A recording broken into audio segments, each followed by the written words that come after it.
नमस्कार बंधुरा रमास वार्ल्डे आपनादेर स्वागतम। देखतेई पाच्छेन पाबदा माछ। आजके आमी आपनादेर जोन्नो एई पाबदा माछेरई एकटी रेसिपि निये एसेछि। चलुन देखे निई कि करे बानाते हय पाबदा माछेर तेल झाल। कड़ाइये तेल गरम करे आमरा माछगुलोके फ्राई करार जोन्नो दिये देब। एके एके माछगुलोके कड़ाइयेर मধ্যে आमादेर दिये दिते हबे। गाয়ে যাতে ছিটে না আসে সেই জন্য উপর দিয়ে আমরা এটাতে লিড দিয়ে দিলাম।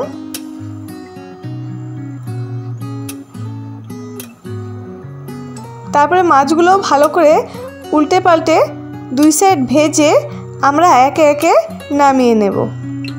দেখুন সুন্দরভাবে ভাজা হয়ে গেছে। আজকের রেসিপিটি কিন্তু खूब सहजेई तैरी करा जाए, खूब कम समयर मध्येई। आमी दुटो मीडियम साइजेर पेঁয়াজ कुचि करे केटे चुलोते दिए दिलाम। गोल्डन ब्राउन हওয়া पर्यन्त सुंदर करे भेजे नेब। देखें कालारटा चेंज हो गेछे पेঁয়াজের। तारपरे दुटो टमेटो चोको करे केटे এই পেঁয়াজের উপরে আমরা দিয়ে দিচ্ছি। এখন ভালো করে এটাকে ভাজা ভাজা করতে হবে।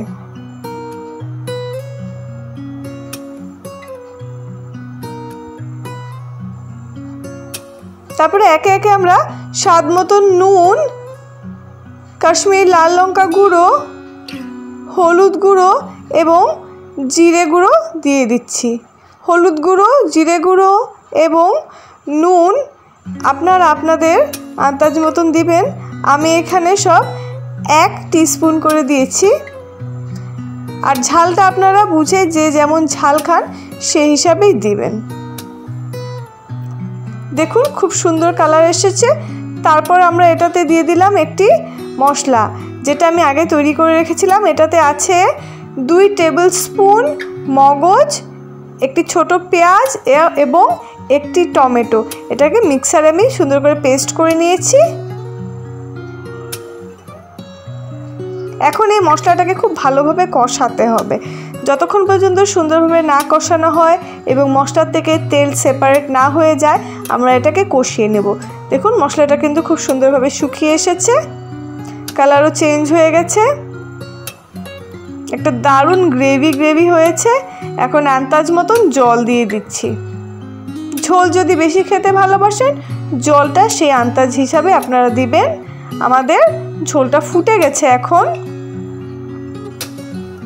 একে একে মাছের পিসগুলো আমরা এটাতে দিয়ে দেব।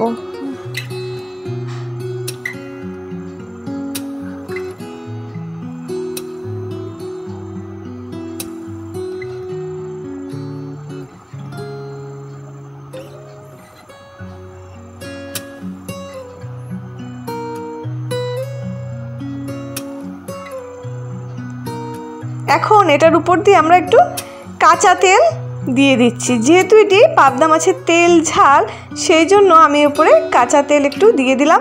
এটাতে টেস্টটা কিন্তু খুব দারুণ আসে। আপনারা এটা অ্যাভয়েডও করতে পারেন কিন্তু দিলে খুব দারুণ লাগে। শেষে এটাতে আপনারা কুচি করে কেটে রাখা ধনেপাতা নিশ্চয়ই দেবেন যাতে স্বাদটা কিন্তু দ্বিগুণ আসে। খুব দারুণ লাগে ধনেপাতার গন্ধতে।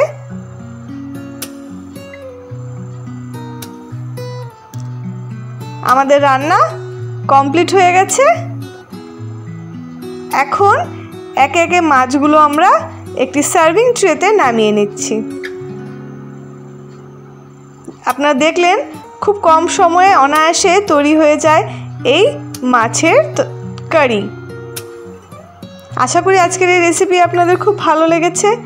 আমাকে কমেন্ট করে নিশ্চয়ই জানাবেন কেমন লাগলো। আমার চ্যানেল রমাস ওয়ার্ল্ডকে লাইক করবেন, সাবস্ক্রাইব করবেন। যারা নতুনভাবে ভিডিও দেখছেন এখনও সাবস্ক্রাইব করেননি তাদেরকে বলছি আমার পাশে থাকুন। ধন্যবাদ।